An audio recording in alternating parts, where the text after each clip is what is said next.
Livro de aberturas, Yasser Serayvan, capítulo 3, abertura Rui Lopes, variante principal, final. Nem todos os jogadores gostam de fazer gambito com peões, especialmente quando estão com as pretas, embora o gambito Marshall seja uma arma terrível. E costuma-se preferir o sólido ou a sólida abertura para as brancas de Rui Lopes.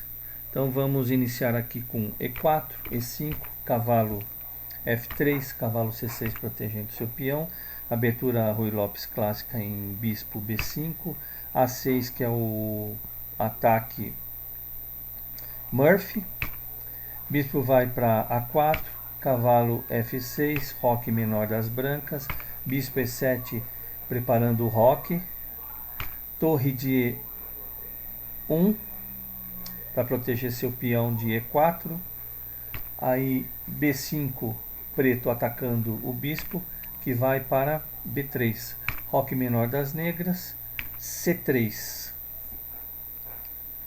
para ter uma casa de fuga aí para o bispo branco. Em seguida é feito o lance D6 pelas pretas que reforçam o centro, protege o peão de E5 e se preparam para desenvolver mais peças na ala da dama. Agora, por exemplo, H3.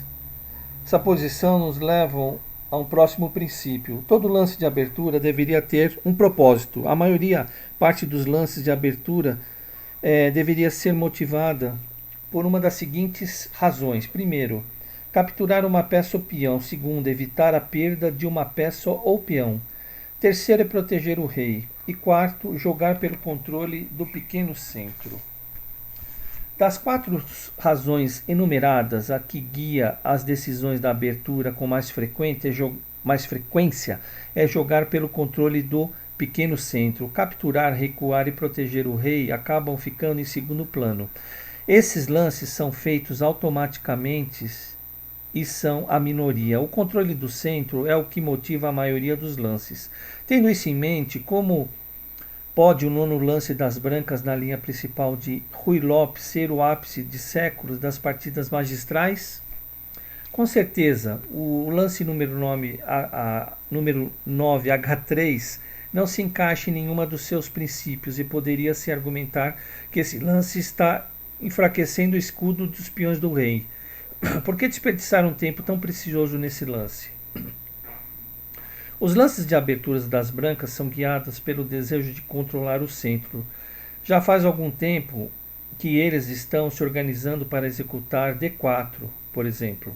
Por que as brancas ainda não fizeram? Depois de, por exemplo, no lance número 9, ao invés de H3, jogar D4, né? O bispo G4 depois. As brancas encaram uma cravada constrangedora contra seu cavalo de F3. Por sua vez, essa cravada pressiona o centro das brancas. Muitas partidas já continuaram com bispo E3, cavalo A5, por exemplo. E como essa tentativa direta não resulta em vantagem, as brancas tentam outros métodos. Por exemplo, no lance D4, depois pretas bispo G4 e no 10º lance o D5, que é um lance muito forte. Dessa forma as brancas conseguem uma cunha de peões. Levou muito tempo, mas o caminho para a igualdade foi descoberto. Então vamos continuar aqui. Depois, por exemplo, de cavalo A, cavalo A5, né? Na certeza, um belo dia as brancas avançarão seu peão D. Mas aí o cavalo já está aí tentando dominar a casa de C4. Bispo, também estava sendo atacado por esse cavalo preto que se movimentou, vai para C2. Então as brancas levam seu bispo para uma casa segura. Em geral, grandes mestres preferem seus bispos em detrimento dos cavalos e tendem a proteger os bispos. Aí é feito o muito bom lance pelas pretas em C5.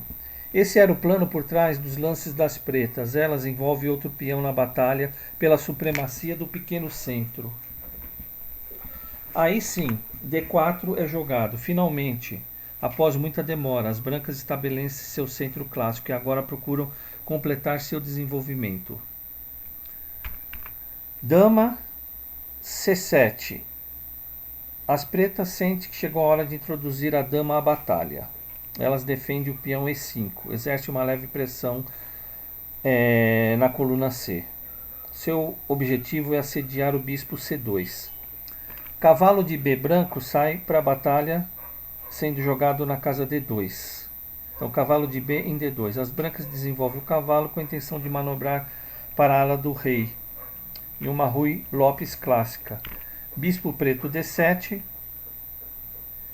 e cavalo F1. As brancas continuam a redirecionar o seu cavalo para a ala do rei. De lá elas podem usar G3 para pular até o posto avançado F5 ou usar E3 para a opção de um posto avançado em D5.